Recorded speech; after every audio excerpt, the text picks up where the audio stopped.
To BCN news. ముందుగా headlines చూద్దాం.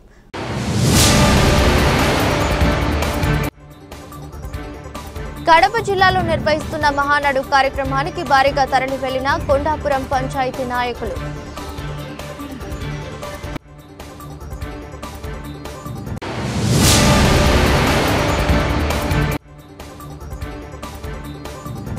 కోట గ్రామంలో వెలసి ఉన్న శ్రీ శ్రీ శ్రీ కోటమ్మ తల్లి అమ్మవారి ఆలయానికి దాతలు గోవును దానం.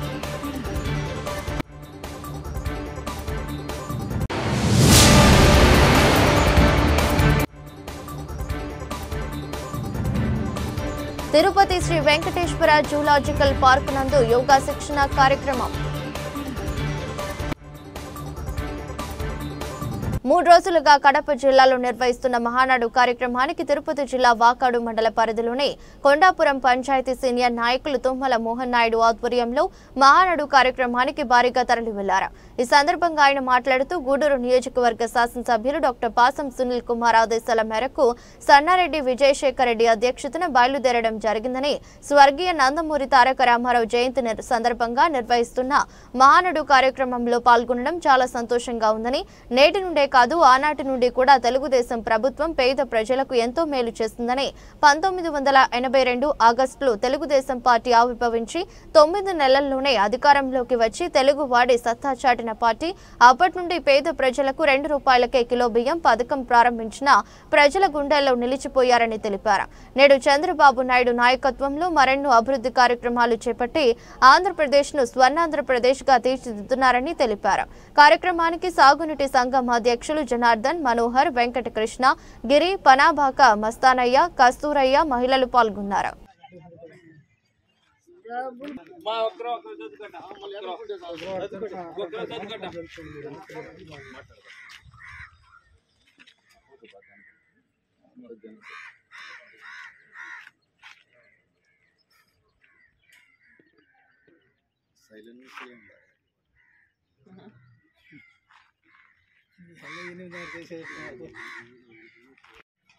వ్యవస్థాపకులు నందమూరి తారక రామారావు గారి జన్మదిన సందర్భంగా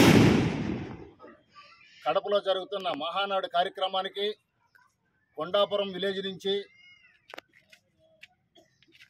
మన ఎమ్మెల్యే గారు డాక్టర్ పాసి శ్రీనివాసరావు గారి ఆధ్వర్యంలో, అదేవిధంగా ఉండేటువంటి గంగాప్రసాద్ గారి ఆధ్వర్యంలో, అదేవిధంగా తానంకి నాని గారి ఆధ్వర్యంలో, అదేవిధంగా సన్నారెడ్డి శ్రీనివాసరెడ్డి గారి తనయుడు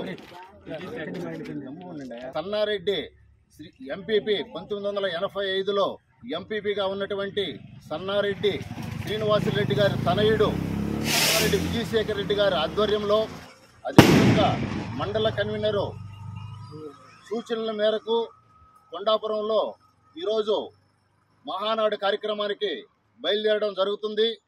ఈ మహానాడు కార్యక్రమానికి ఆయన ఈరోజు స్మరించుకోవాల్సిన విషయం ఏమిటంటే, అదేవిధంగా ఆ రోజు ఆయన 1982 మార్చి 25వ తారీఖున పార్టీ పెట్టి 83లో అధికారంలోకి రావడం జరిగింది.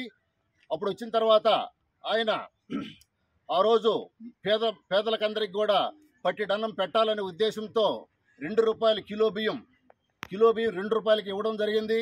అదేవిధంగా మహిళలందరికీ కూడా మన ఆంధ్రప్రదేశ్లో ఆస్తిలో సమాన హక్కు ఇవ్వడం జరిగింది. అదేవిధంగా గృహ నిర్మాణం మాత్రమే ఇది చేసినాడు. ఇప్పుడు ఆయన ఆర్థికంగా అభివృద్ధి కార్యక్రమాలు అయితేనే ఈ పార్టీ అనేది లేకుండా అందరూ సుభిక్షంగా బతకడం జరిగింది. అదేవిధంగా దాని కారణంగానే మహానాడు 27, 28, 29 ఈ రోజు లాస్ట్ రోజు బ్రహ్మాండంగా ఆడ కార్యక్రమాలు జరుగుతున్నాయి. ఆ వేడుకలు చూసేదానికి మనందరం బయలుదేరుతున్నాము. ఈ రోజు ఆడ అని ఏ కార్యక్రమాలు ఏ ఆలోచనతో ఏమేమి చెప్తాడో ప్రతి ఒక్కరు కూడా మనం గమనించాల్సిన విషయము. ఈరోజు మనం సెంట్రల్ గవర్నమెంట్ నుంచి మన ఆంధ్రప్రదేశ్కు కొన్ని లక్షల కోట్లు పెట్టుబడులు వస్తూ ఉన్నాయి. ఇంతకుముందు పరిపాలనలో ఇలాంటి అభివృద్ధి కార్యక్రమాలు ఏం జరగలేదు. ఒక డబ్బులు ఇవ్వడం, ఏది జగన్మోహన్ రెడ్డి బటన్ నొక్కడం, అది ఈ బటన్ నొక్కడం, వాళ్ళ దగ్గర డబ్బులు ఖర్చు పెట్టించడం, ఒక 100 రూపాయలు ఇస్తే 70 రూపాయలు వెనక్కి లాక్కునేసాడు గవర్నమెంట్. డబ్బులు ఇవ్వడం, వాళ్ళు మళ్ళీ వసూలు చేసుకోండి జగన్ గవర్నమెంట్. అదేవిధంగా జగన్మోహన్ రెడ్డి గవర్నమెంట్, అదేవిధంగా చంద్రబాబు నాయుడు గవర్నమెంట్ ఎట్లంటే వాళ్ళు అభివృద్ధి కార్యక్రమాలు ఎన్ని గ్రామంలో మనం ఎంత రాష్ట్రానికి ఎన్ని పరిశ్రమలు వచ్చినాయి, ఎన్ని ప్రాజెక్టులు కట్టాము, వాటర్ స్పెషాలిటీ బాగుందా, పంటలు బాగా పండాలా అని అభివృద్ధి చేస్తూ అభివృద్ధిలో వచ్చేటటువంటి ఆదాయాన్ని చూడాలనుకునేది అది ఫిలాసఫీ అంటారు. ఇది జగన్మోహన్ రెడ్డిది డబ్బులు పంచడం, రిటర్న్ తీసుకోవడం. ఈయన చంద్రబాబు నాయుడు వచ్చి అభివృద్ధి కార్యక్రమం చేయడం, డబ్బులు మన ట్యాక్స్ రూపంలో రావడం. వీళ్ళు కుదురుకునే ఫిలాసఫీ అంటారు దాన్ని. అదేవిధంగా ఎంతసేపటికి కూడా చంద్రబాబు నాయుడు అభివృద్ధి అభివృద్ధి, సంక్షేమం సంక్షేమం అంటాడు. కాబట్టి ఈరోజు ఈయన ముందు పరిపాలన చేసే వ్యక్తి చంద్రబాబు నాయుడు. అదేవిధంగా నారా లోకేష్ కూడా ఇప్పుడు అతను వచ్చిన తర్వాత తెలుగుదేశం పార్టీ రాకముందు అసలు సిమెంట్ రోడ్లు అనేటివే కనపడవు. ఈరోజు కొన్ని వేల కిలోమీటర్లుగా లైట్లు, ఎల్ఈడి లైట్లు, పట్టపులు ఎల్ఈడి లైట్లు. అదేవిధంగా వీళ్ళు ఎంతసేపు పెట్టినా అభివృద్ధి సంక్షేమం సమపాడులో ఉంటాయి తెలుగుదేశం పార్టీలు. కాబట్టి ప్రతి ఒక్కరు కూడా మనం అందరం కూడా రాబోయే స్థానిక సంస్థల్లో ప్రతి ఒక్కరు కూడా తెలుగుదేశం పార్టీకి ఓటేసి తెలుగుదేశం పార్టీ నిలబెట్టినటువంటి వ్యక్తిని గెలిపించి మనం ఇంకా కూడా అభివృద్ధి మన గ్రామాన్ని. తిరుపతి జిల్లా కోట మండలం కోట గ్రామంలో వెలసి ఉన్న శ్రీ శ్రీ శ్రీ కోటమ్మ తల్లి అమ్మవారి ఆలయానికి దాతలు గోవును దానం చేశారు.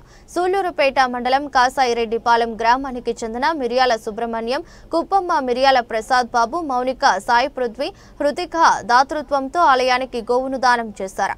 ఈ మేరకు ఆలయ ధర్మకర్త నల్లపరెడ్డి జగన్మోహన్ రెడ్డి, లక్ష్మి కవితమ్మ దంపతులు సమక్షంలో అర్చకులు నాగరాజు, గోకుల్ ప్రత్యేక పూజలు చేసి గోవును ఆలయంలోకి తీసుకొచ్చారు. గోవును అమ్మవారి గర్భగుడిలోకి తీసుకెళ్లిన అర్చకులు మేళతాళాలతో ఆలయం చుట్టూ ప్రదక్షిణలు చేసిన అనంతరం దాతలు గోవును ధర్మకర్త నల్లపరెడ్డి జగన్మోహన్ రెడ్డి, లక్ష్మి కవితమ్మకు అప్పగించారు. ఈ సందర్భంగా దాతలకు ఆలయ సంప్రదాయం ప్రకారం అమ్మవారు చీర, సారెతో పాటు పసుపు కుంకుమలను అందించి సత్కరించారు. కార్యక్రమంలో షిరిడి సాయి అక్షయ సేవా సమితి అధ్యక్షులు అల్లం రమణయ్య, ఆవుల సుబ్బయ్య, వేంపులూరు బాబురావు, పన్నగ సాయి, రాయపు సుబ్రహ్మణ్యం, గాది భాస్కర్, సుబ్రహ్మణ్యం రెడ్డి, వెంకట్రావు, ఆలయ పూజారి కిష్టయ్య పాల్గొన్నారు.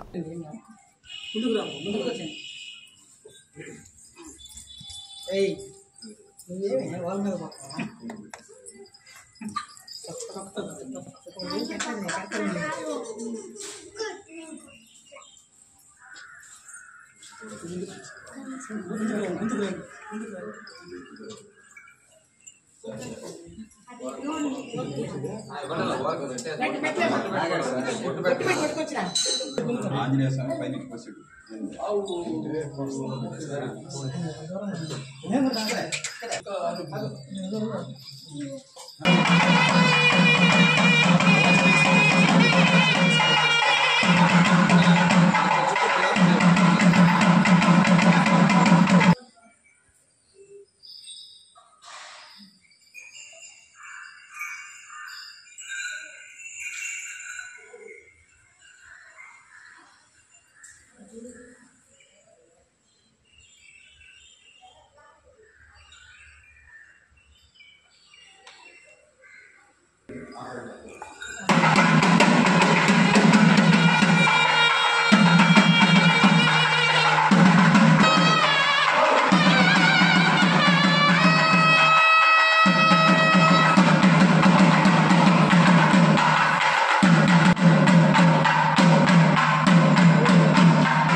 प्रजापतये गुरुब्रह्मा गुरुर्विष्णुः गुरुदेवो महेश्वरः गुरुः साक्षात् परब्रह्म ओम शांति शांति शांति ओम सहस्रशीर्षः सहस्राक्ष सहस्रपाद सभोम विस्मृता वृत्वा अत्यनिष्ठ दशांकुलं पुरुष एवेदं सर्वं यद्भूतं यस्मभ्यं प्रदामृतत्वशेषानः यदन्नेनातिरोहति यामि अघोरेभ्यो दघोरेभ्यो घोरघोरतरेभ्यः सर्वेभ्यो सर्वसर्वेभ्यो नमस्ते स्तुरुद्ररूपेभ्यः हिरण्यवर्णः शुचयः पावकाः हिरण्यवर्णः शुचयः पावकाः यासु जातकस्य भूयाश्चिन्द्रः अग्निं यागर्भं दिदिरे विरूपास्तान आपस्य कृष्योना भवन्तो यासापस्य कृष्योना भवन्तो यासागं राजावरुण इंद्रः अग्निं यागर्भं दिदिरे विरूपास्तान आपस्य कृष्योना भवन्तो सिवेन माचक्षुरावस्रावस्य मया तनुवावस्रजं मे सर्वागं अग्नेयं शिवेव फलमो जोनिदत्ता मत्स्य सहित गो महालक्ष्मी देव्यै नमः ब्रह्मणवहारतेकदेव आजुस्तेजो दधाति मत्स्य सहित गो महालक्ष्मी देव्यामि हिरण्यवर्णा शुचयः पावकाः यासु आनन्दनीय मंगल निराजनं समर्पयामि रक्षान्धारयामि नमस्करोमि हार्दिकमस्तकानि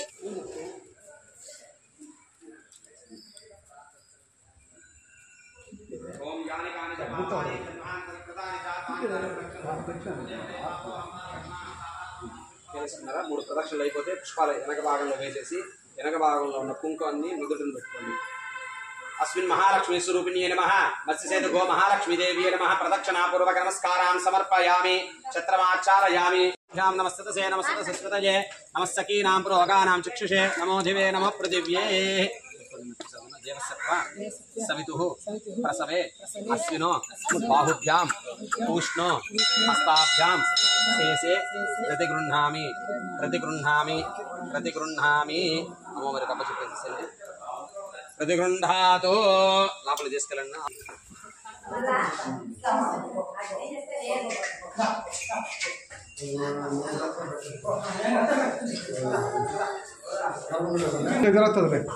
నా జాగ్రత్త ఏమన్నా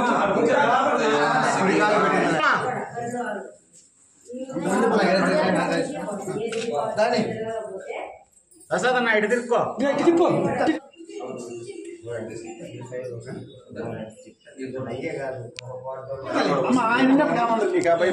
మీరేమని భయపడలేదు చూడండి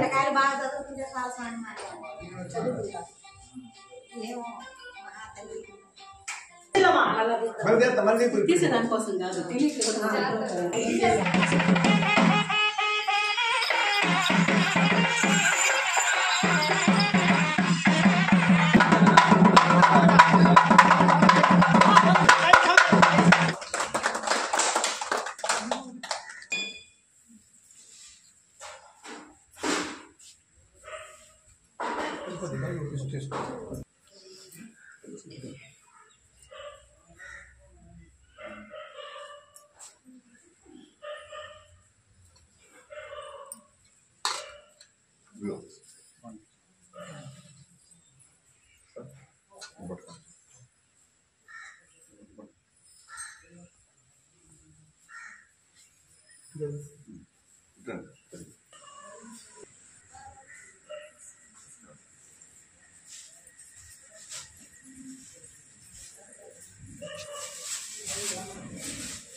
తిరుపతి జిల్లా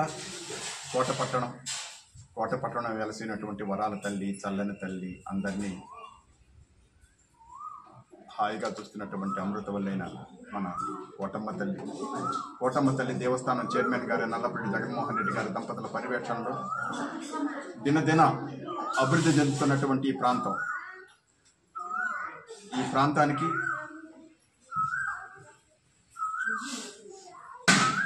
పరిసరాలు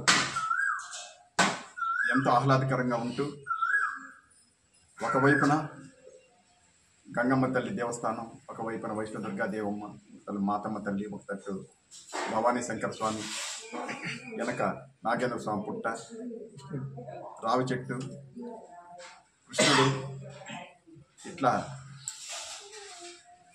ప్రతి శుక్రవారం 3 సంవత్సరాల 5 మాసాల 1 వారం నుంచి జరుగుతున్నటువంటి అన్నప్రసాద వినియోగం ఇట్లా ఎన్నో కార్యక్రమాలు జరుగుతున్నాయి.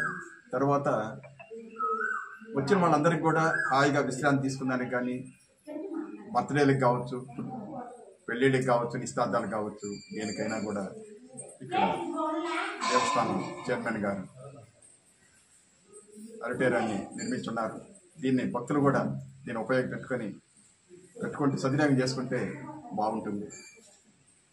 కావున ఈరోజు సూళ్ళూరుపేట వాస్తవ్యులైనటువంటి కసాయిరెడ్డిపాలెం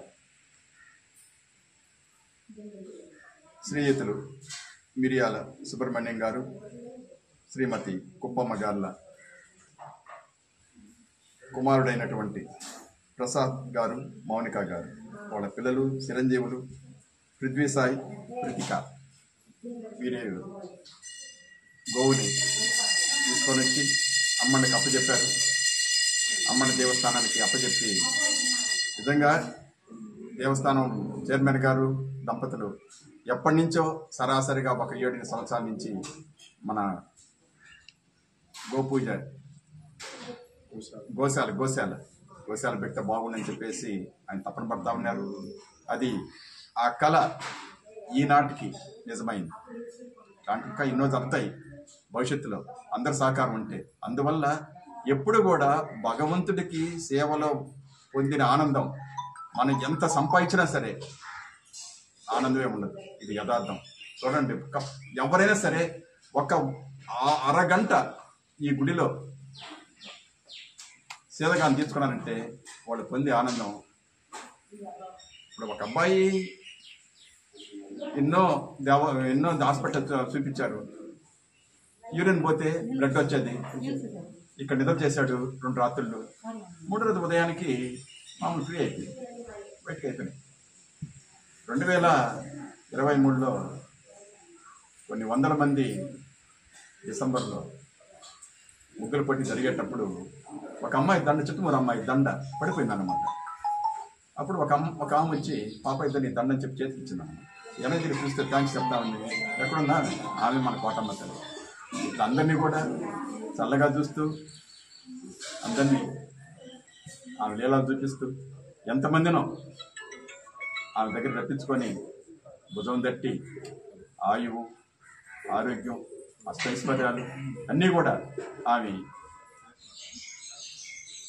అందరికి ఇస్తుంది.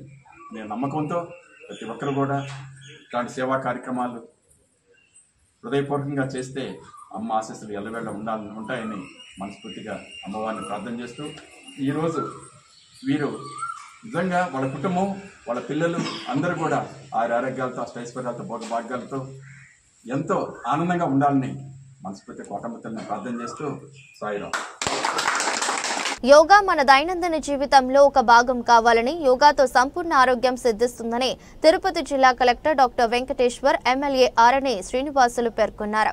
రాష్ట్ర ప్రభుత్వం అత్యంత ప్రతిష్టాత్మకంగా నిర్వహిస్తున్న యోగాంధ్ర కార్యక్రమంలో భాగంగా తిరుపతి శ్రీ వెంకటేశ్వర జూలాజికల్ పార్క్ నందు యోగా శిక్షణ కార్యక్రమం జరిగింది. నగర పాలక సంస్థ ఆధ్వర్యంలో నిర్వహించిన యోగాంధ్ర 2025 శిక్షణ కార్యక్రమాలను జిల్లా కలెక్టర్ డాక్టర్ వెంకటేశ్వర్, ఎమ్మెల్యే ఆరణి శ్రీనివాసులు, జాయింట్ కలెక్టర్ శుభం బన్సల్, డిఎఫ్ఓ వివేక యోగాంధ్ర శిక్షణ కార్యక్రమంలో పాల్గొని యోగాసనాలు చేశారు. మళ్ళీ మీరు ఇంకొక 4-5 కూడా మోటివేట్ చేసి వాళ్ళతో కూడా యోగాలో పార్టిసిపేట్ చేసే విధంగా మనం చేయించాలి. దాంట్లో భాగంగానే మన జిల్లాలో 5 అత్యంత ప్రాముఖ్యమైనటువంటి ప్రదేశాల్లో మనము యోగా చేస్తున్నాము. జూ పార్క్తో పాటు చంద్రగిరి ఫోర్టు, అదేవిధంగా శ్రీహరికోట, శ్రీకాళహస్తి, ఇట్లాగా అనేకమైనటువంటి ప్లేసుల్లో మనం చేస్తున్నాం. ఈరోజు మనము ఎంతో ఆహ్లాదకరంగా ఉంది. ఇక్కడికి వచ్చిన తర్వాత మంచి పక్షుల శబ్దాలతోటి, చుట్టుపక్కల ఉన్న పచ్చదనంతో ఇక్కడ యోగా చేయడం నిజంగా మనందరికీ బాడీకి కూడా రెజ్యునేట్ అవుతుంది. ఒక మంచి అవకాశం. ఇదంతా అందరూ సద్వినియోగపరుచుకొని ఇక్కడి నుంచి మళ్ళీ వెళ్ళిన తర్వాత దీన్ని కంటిన్యూ చేసే విధంగా మీరు ఆచరింప చేయాలి. యోగా మీ జీవితంలో కూడా ఒక part of your life style అవ్వాలి. ఈ నెల 21వ తారీఖు నుంచి వచ్చే నెల జూన్ 21వ తారీఖు వరకు యోగా డే కార్యక్రమంగా మన గౌరవ ముఖ్యమంత్రి గౌరవనీయులు నారా చంద్రబాబు నాయుడు గారు ప్రకటించడం జరిగింది. అందులో భాగంగానే ప్రతి జిల్లాలో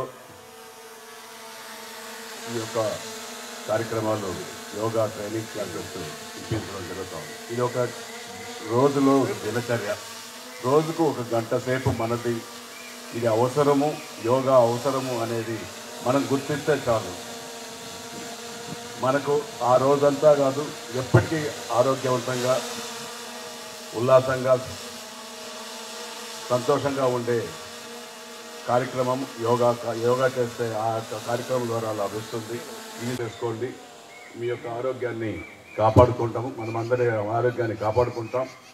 ఖచ్చితంగా ఇది ఒక్కొక్క ఆసనం ఒక్కొక్క రోగానికి కూడా నయమయ్యే విధంగా ఒక్కొక్క ఆసనాలు కూడా ఉన్నాయి. ఇవన్నిటినీ కూడా ట్రైనింగ్ అధికారులు ఉన్నారు. వారి ద్వారా ఎక్కడికక్కడ ఇళ్లలో కానీ, నిద్రలేస్తే ఇంట్లో కానీ, ఇంటి మిద్దెపైన కానీ, లేదా పార్కులో కానీ, లేదా ఒక యోగా కేంద్రంలో కానీ ఒక 10 మంది, 100 మంది, 20 మంది ఎక్కడికక్కడ ఈ యొక్క యోగా క్లాసులు నిర్వహించడం దేశమంతా జరుగుతోంది.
వైఎస్ రాజారెడ్డి శత జయంతిని పురస్కరించుకుని పులివెందులలో ఆయన విగ్రహానికి ఏపీ కాంగ్రెస్ పార్టీ అధ్యక్షురాలు వైఎస్ షర్మిల పూలమాల వేసి ఘనంగా నివాళులర్పించారు.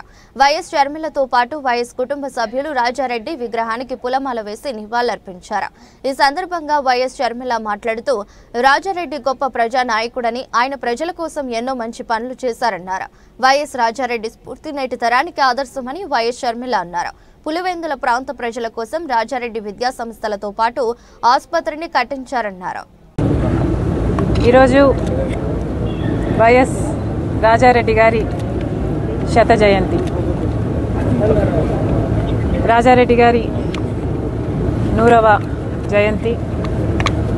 రాజారెడ్డి గారిని ఈరోజు తలుచుకోవడానికి, నివాళులు అర్పించడానికి ఇక్కడికి రావడం జరిగింది. రాజారెడ్డి గారు అంటేనే ధైర్యం, సాహసం, పట్టుదల లాంటి పదాలు గుర్తొస్తాయి. సాహసానికి మారుపేరుగా నిలిచారు రాజారెడ్డి గారు. రాజారెడ్డి గారు రాజశేఖర్ రెడ్డి గారిని మలచడంలో కూడా ప్రజా నాయకుడిగా రాజశేఖర్ రెడ్డి గారు అంత లెజెండ్ అయ్యారు అంటే ఆ ప్రోత్సాహం అంతా రాజారెడ్డి గారిదే. అందుకు మరొకసారి రాజారెడ్డి గారికి మనస్ఫూర్తిగా నివాళులు అర్పిస్తూ, అంతేకాదు రాజారెడ్డి గారు ఒక ప్రజానాయకుడు, ప్రజాసేవలో కూడా గొప్ప చిత్తశుద్ధిని చూపినవాడు రాజారెడ్డి గారు.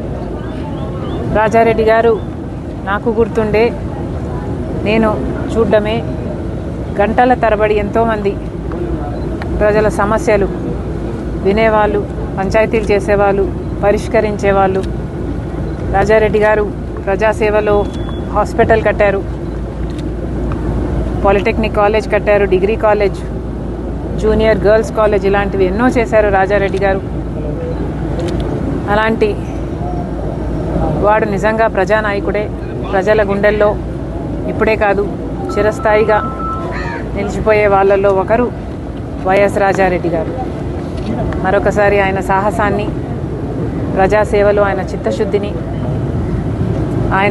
ఆయన ఆడబిడ్డలను చూసుకునే విధానాన్ని, వీటన్నిటినీ మరొకసారి తలుచుకుంటూ ఆయన ఒక స్ఫూర్తిగా నిలుస్తారు మా తరానికే కాదు రానున్న ఎన్నో తరాలకి అని చెప్తూ మనస్ఫూర్తిగా నివాళులు అర్పిస్తుంది.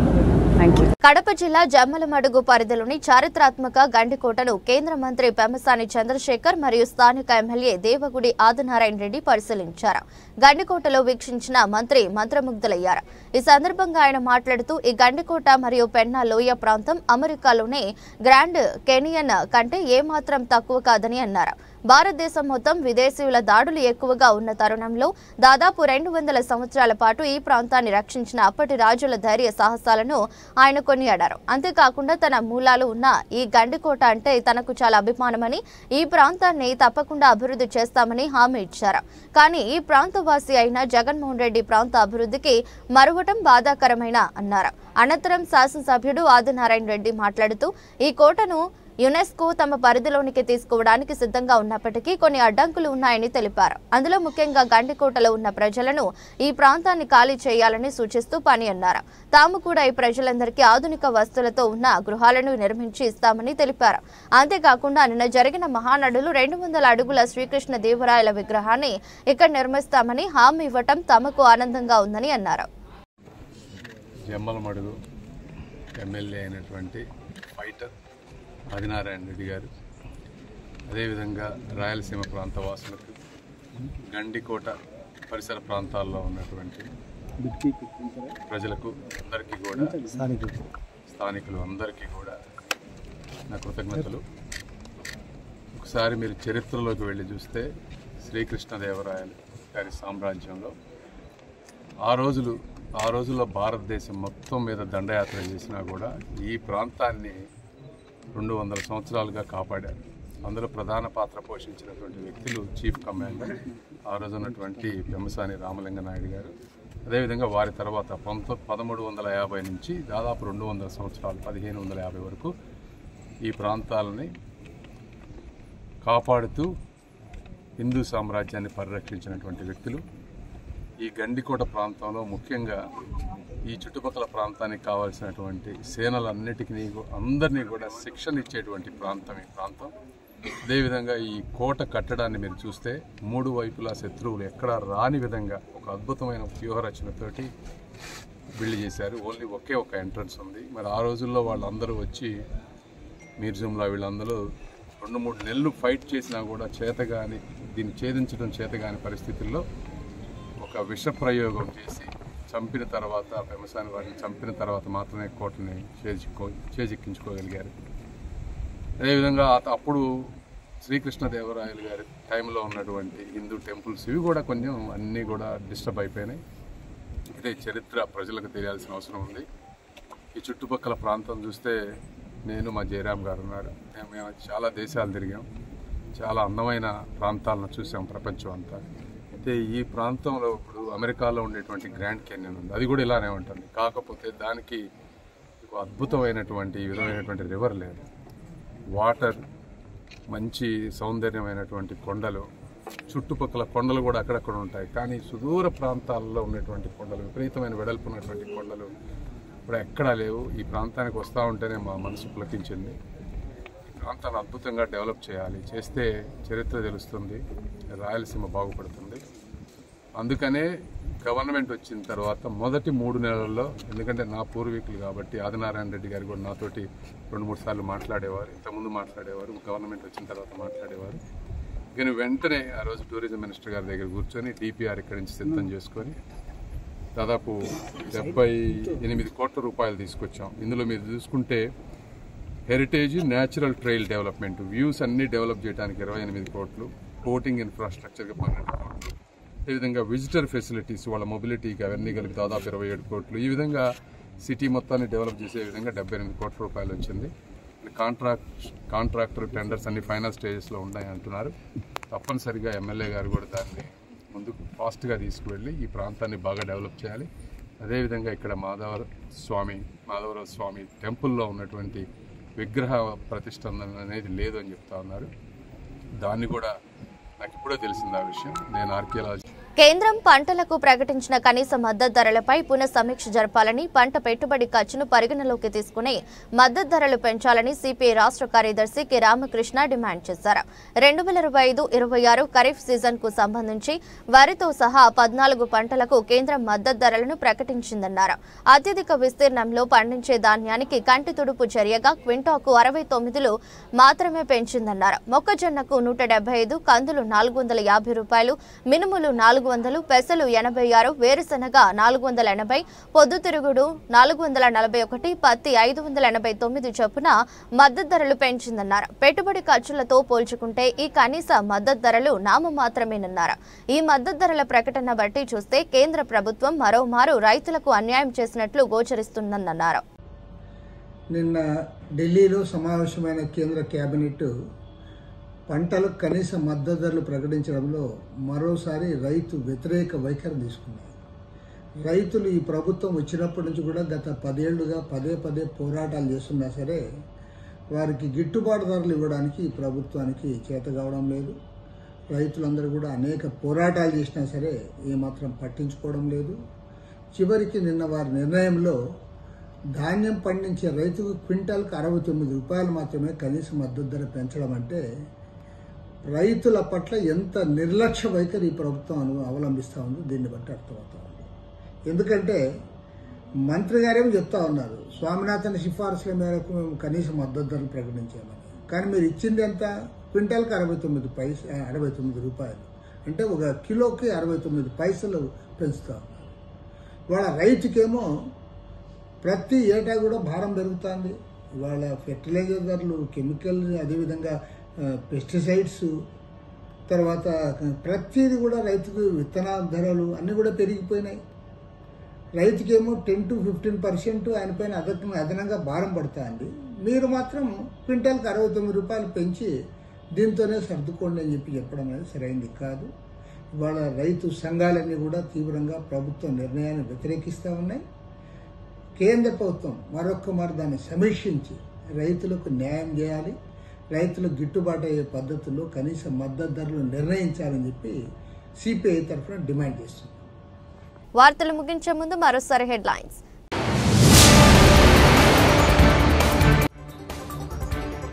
కడప జిల్లాలో నిర్వహిస్తున్న మహానాడు కార్యక్రమానికి భారీగా తరలి వెళ్లిన కొండాపురం పంచాయతీ నాయకులు.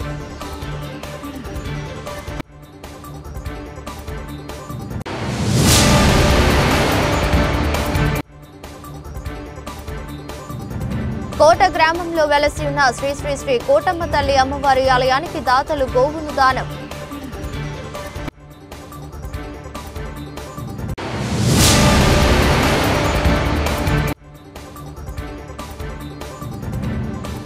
తిరుపతి శ్రీ వెంకటేశ్వర జూలాజికల్ పార్క్ నందు యోగా శిక్షణ కార్యక్రమం.